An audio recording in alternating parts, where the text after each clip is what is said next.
બનાસકાંઠામાં કેનાલમાં ભંગાણનો સિલસિલો યથાવત જોવા મળ્યો છે ત્યારે ભાબરના સનેસડા ગામની સીમમાં કેનાલ ઓવરફ્લો થઈ છે। કેનાલ ઓવરફ્લો થતા પાણી ખેતરોમાં ઘૂસી ગયું તો માઇનર 3 કેનાલ થઈ છે ઓવરફ્લો। ત્યારે ઘઉંના ઊભા પાકમાં ફરી વળ્યું છે પાણી।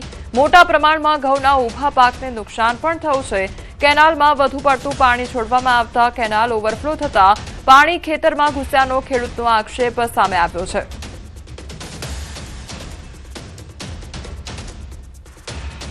आ केनाल वारंवार उभरा है। अभी रविवार वीडियो बनाई मिला है साहेबों ने कोई अमना कोई दवा बालतो है नहीं बराबर। तो आनो मारे शू निर्णय लेवा घऊ मारा बगाड़ेल पाक है मारो तो आने अमारे खासो अमी आ घऊ तो बगाड्या परा एम तो शू करा अमी। ઉનાળાની શરૂઆત થતાં જ દ્વારકાના વિજલપર ગામે નર્મદા નદીનું પાણી છોડવામાં આવ્યું ત્યારે નવા નીર આવતા ખેડૂતોમાં ખુશીનો માહોલ જોવા મળ્યો છે। ખાસ કરીને ખંભાળિયા તાલુકાના વિજલપર તેમજ આસપાસના અનેક ગામોને નર્મદાના પાણીનો ફાયદો થશે। ખેડૂતો જણાવી રહ્યા છે કે ઉનાળાની શરૂઆતમાં જ પાણી આવતા ઉનાળુ પાકમાં લાભ થશે અને પાણીના સ્તર ઊંચા આવશે જેના કારણે પાણીની અછત નહીં વર્તાય। તો હાલ પાણી છોડાતા ગામના ચેકડેમો પણ ભરાવા लाग्યા છે।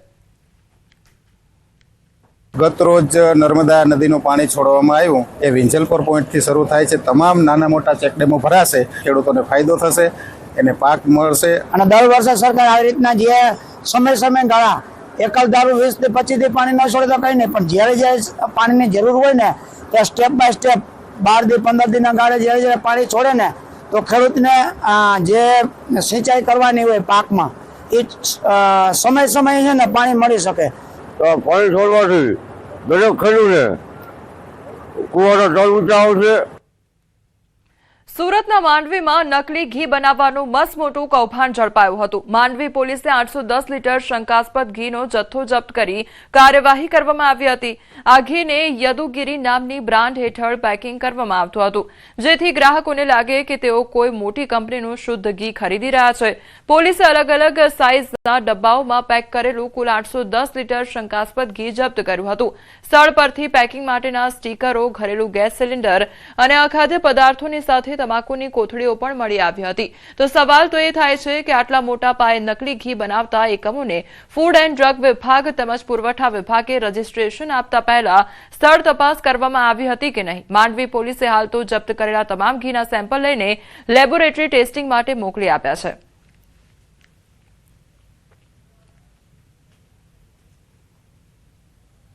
810 લીટરનો શંકાસ્પદ ઘીનો જથ્થો મળી આવેલ છે જેની કિંમત 6,65,000 રૂપિયા થાય છે અને એ સિવાય આ ઘી બનાવવામાં ઉપયોગમાં લીધેલ અન્ય રો મટીરિયલ્સ જેમાં એસેન્સ, કલર્સનો ઉપયોગ થાય છે તે વસ્તુઓ પણ કબજે લીધેલ અને એ તમામ મુદ્દામાલ ગણી જોતા 7,30,000 રૂપિયાનો મુદ્દામાલ જાણવા કામે હાલમાં કબજે લીધેલ છે। ઠંડા પીણાના શોખીનો હવે ચેતી જજો। રાજ્યમાં ભેળસેળિયાઓ બેફામ બની ગયા છે। અમદાવાદ શહેરના વટવામાંથી પોલીસે ફેક્ટરીમાં દરોડા પાડીને નકલી મેંગો પેપ્સીના હજારો પાઉચ જપ્ત કર્યા છે। જે પેપ્સી તમને ગરમીથી રાહત આપે છે એ પેપ્સી તમારું સ્વાસ્થ્ય બગાડી પણ શકે છે। વટવામાંથી ખાનગી બ્રાન્ડના મેંગો પેપ્સી શરબતની ડુપ્લિકેટ પાઉચ બનાવતી ફેક્ટરી ઝડપાઈ છે। તો પોલીસે રેડ દરમિયાન લાજવાબ મેંગો પેપ્સી નામે બનાવવામાં આવતા ડુપ્લિકેટ પાઉચનો મોટો જથ્થો મળી આવ્યો હતો। પોલીસને અહીંથી કુલ 15,450 નકલી પાઉચ પણ મળી આવ્યા હતા। સ્થળ પરથી પાઉચ બનાવવાની 3 મશીનો, પાઉચની થેલીઓ અને પેકિંગ માટેના રોલ પણ કબજે કરવામાં આવ્યા છે। પોલીસે આ કાર્યવાહી દરમિયાન અંદાજે 2,16,000 થી વધુનો મુદ્દામાલ જપ્ત કર્યો છે।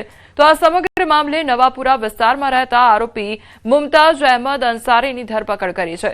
આરોપી ગેરકાયદેસર રીતે ડુપ્લિકેટ પેપ્સી પાઉચ બનાવી વેચાણ કરતો હોવાનું તપાસમાં સામે આવ્યું છે।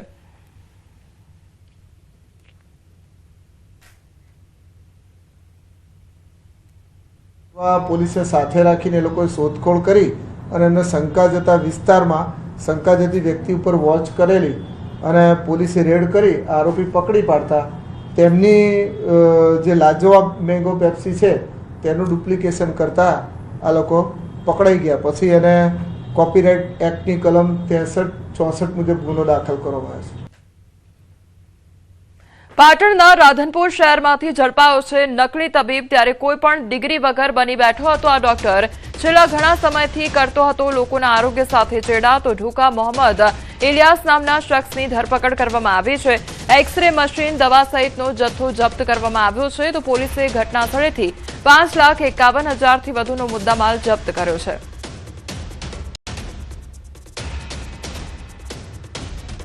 પાટણી દરવાજાનગર જે કોમ્પ્લેક્સમાં જે દવાખાનું ચલાવતો હતો એ ઇસમ ઢુક્કા ઇલિયાસ મોહમ્મદ વિરુદ્ધ કાયદેસરની કાર્યવાહી કરવામાં આવી છે અને એસઓજીની ટીમે એ દવાખાનાનું ચેક કરતા ત્યાંથી જે ગેરકાયદેસર એક્સરે મશીન, ગેરકાયદેસર જે એલોપેથિક મેડિસિન રાખવામાં આવેલી હતી એને પણ સીઝ કરી છે. કુલ મુદ્દામાલની વાત કરીએ તો ટોટલ 5,51,136 રૂપિયાનો મુદ્દામાલ એસઓજીની ટીમે સીઝ કર્યો છે. અમદાવાદના નારોલમાં શ્વાને પાડોશી પર હુમલો કરી દીધો. તો ગ્રામ્ય ડિસ્ટ્રિક્ટ કોર્ટના સુપ્રિન્ટેન્ડન્ટ પર હુમલો કરવામાં આવ્યો છે. શ્વાનના માલિકે પણ સુપ્રિન્ટેન્ડન્ટને માર માર્યો. તો જર્મન શેફર્ડ શ્વાને અચાનક હુમલો કર્યો હતો. શ્વાન માલિકે ફરિયાદ ન કરવાની ધમકી આપી હતી. તો શ્વાન માલિક સામે પોલીસ ફરિયાદ પણ દાખલ કરવામાં આવી છે. નારોલ પોલીસે વિજય પારેખ સામે ગુનો નોંધ્યો છે. તો હિંસક બનેલા શ્વાનને એએમસી દ્વારા શેલ્ટર હોમ મોકલવામાં આવ્યો. સીએનસીડી વિભાગ દ્વારા કાર્યવાહી કરવામાં આવી છે. શ્વાનનું રજીસ્ટ્રેશન ન હોવાથી 2,000નો દંડ પણ ફટકારવામાં આવ્યો છે. ઈરાન ઇઝરાયલ યુદ્ધથી ગેસની સ્થિતિને અસર થઈ છે. ત્યારે ગાંધીનગરમાં ગુજરાતની સરકારી ગેસ કંપનીઓ સાથે બેઠક કરવામાં આવી. વિડીયો કોન્ફરન્સના માધ્યમથી બેઠકનું આયોજન કરવામાં આવ્યું.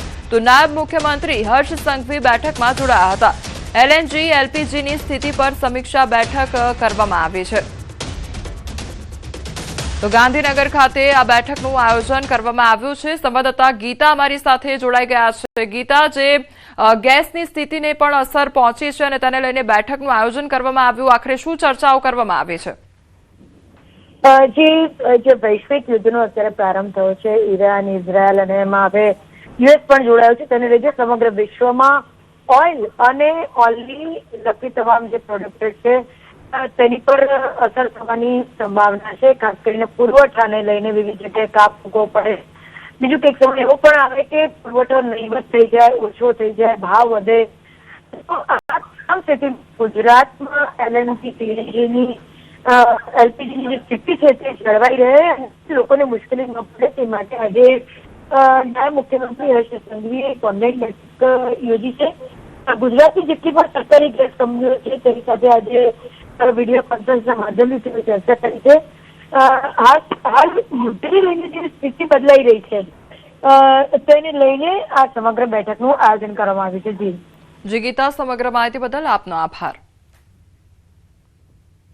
મોરબીનો સિરામિક ઉદ્યોગ હાલ ગેસની અછત અને વૈશ્વિક યુદ્ધની પરિસ્થિતિ વચ્ચે ગંભીર સંકટનો સામનો કરી રહ્યો છે. ઈરાન ઇઝરાયલ વચ્ચે યુદ્ધની અસરથી પ્રોપેન ગેસની સપ્લાય અનિશ્ચિત બની છે, જેના કારણે માત્ર 2 જ દિવસમાં લગભગ 100 જેટલા સિરામિક યુનિટ બંધ થઈ ગયા છે. સિરામિક એસોસિએશનના પ્રમુખના જણાવ્યા મુજબ જો ગેસ સપ્લાયની સમસ્યા હલ નહીં થાય તો આગામી 4 થી 5 દિવસમાં વધુ 400 યુનિટ બંધ થવાની શક્યતા છે. બીજી તરફ ખાડી દેશોમાં નિકાસ પણ લગભગ ઠપ થઈ ગઈ છે અને અગાઉ મળેલા ઓર્ડર પણ સ્થગિત કરી દેવામાં આવ્યા છે. આ સ્થિતિના કારણે મોરબીના સિરામિક ઉદ્યોગ સાથે જોડાયેલા પેકેજિંગ, ટ્રાન્સપોર્ટ અને અન્ય ઉદ્યોગો પર અસર પડી રહી છે. તેમજ હજારો કામદારોની રોજગારી પર પ્રશ્ન ઉભો થયા છે. ત્યારે સરકાર તરફથી ઉદ્યોગને રાહત મળે તેવી ઉદ્યોગકારો આશા રાખી રહ્યા છે. અત્યારે ગેસની કટોકટીના હિસાબે શટડાઉન લીધા છે બધા પ્લાન્ટ, બરાબર, તો અત્યારે લાખો માણસોની રોજગારીનો સવાલ છે. અત્યારે અમારે ફેક્ટરી શટડાઉન કરવી પડી છે. તેનું મેઇન કારણ છે પ્રોપેન ગેસની સપ્લાય અછત, જે આપણે યુદ્ધના કારણે અત્યારે ગેસની સપ્લાય ખોરવાઈ ગઈ છે. મહિનાનું અંદાજિત 4 થી 5 કરોડનું ટર્નઓવર છે, જે અત્યારે ફેક્ટરી બંધ કરવાના કારણે પૂરું થઈ ગયું, ઝીરો થઈ ગયું છે. અત્યારે हम चाहेंगे यही कि मतलब जल्द से जल्द गैस चालू हो ताकि कारखाना चालू हो जाए, इसके वजह से आदमी को परेशानी ना हो. अंदाजे 100 યુનિટ જે છે આજની તારીખમાં બંધ થઈ ગયા છે અને આવનારા દિવસોમાં જો પ્રોપેન સપ્લાયનું કોઈ પ્લાનિંગ નહીં થાય અને જો નવી કોઈ સપ્લાય નહીં મળે તો આવનારા દિવસોમાં વધીને 4 થી 5 દિવસમાં કે 8 દિવસની અંદર બીજા 400 યુનિટો બંધ થવાની સંભાવનાઓ છે. ગલ્ફ ખાડીમાં થઈને જે વેસલો જતા હતા એમાં પણ એક્સપોર્ટમાં અસર દેખાઈ રહી છે.